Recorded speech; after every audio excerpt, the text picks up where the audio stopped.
Welcome to this explainer. History is absolutely filled with these massive, sweeping moments where it really feels like the sheer momentum of millions of people is what's driving the narrative, right? I mean, in war, entire armies are fighting battles, massive industries are cranking out weapons, and whole nations are sacrificing absolutely everything they have. But sometimes, just sometimes, all of that immense global momentum funnels down to a single point. Sometimes one leader's solitary decision can completely redirect the course of human history. And well, that is exactly what we're looking at today.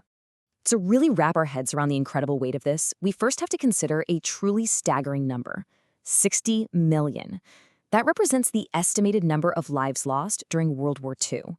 We're talking about the largest, deadliest, and literally the most devastating conflict humanity has ever experienced. Entire cities were reduced to rubble, and the political map of the world was violently redrawn.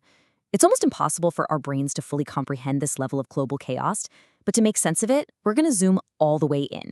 Okay, let's dive into this.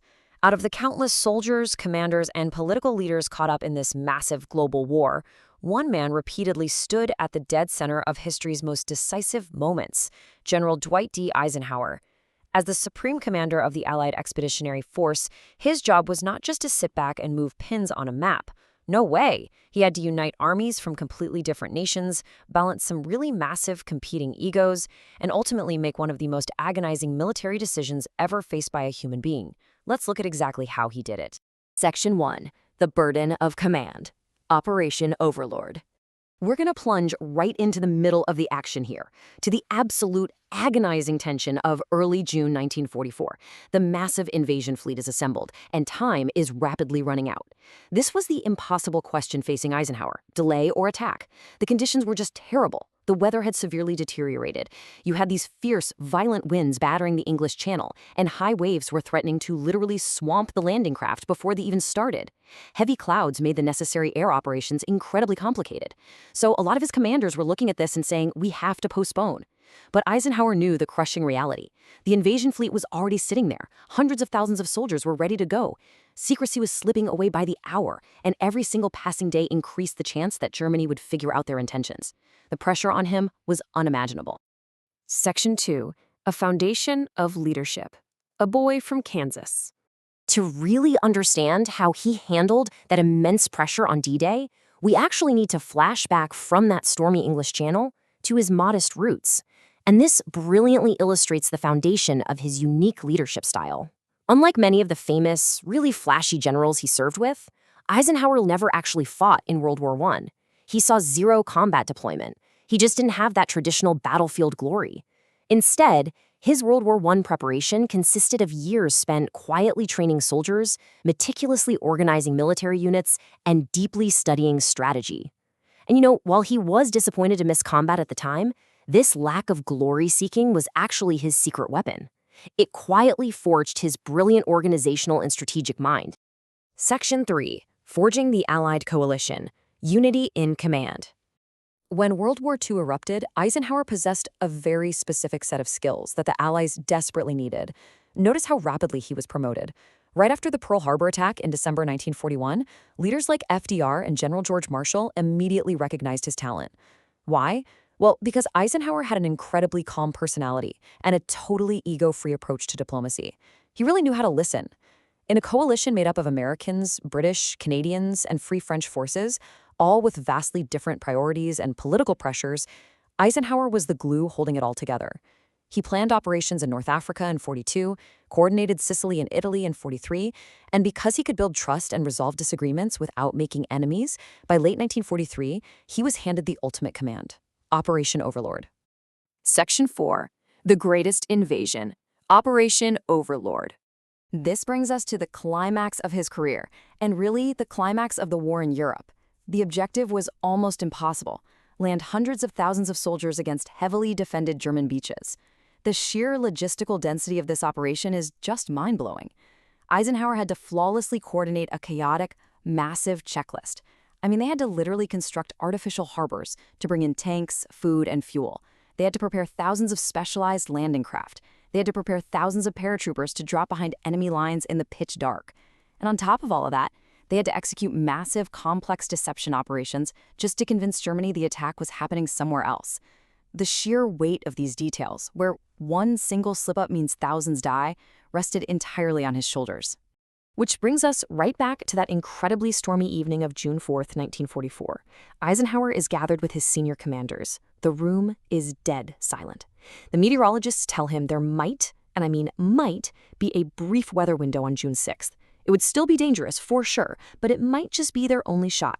Eisenhower weighs the catastrophic risk of failure against the fatal risk of waiting, breaks the silence, and utters the 4 words that sent 5,000 ships into history. Okay, let's go. What followed on June 6th was the brutal, chaotic reality of D-Day across these 5 beaches: Utah, Omaha, Gold, Juneau, and Sword. The German defenses were utterly deadly. Machine guns just swept the shoreline, and artillery exploded among the incoming landing craft.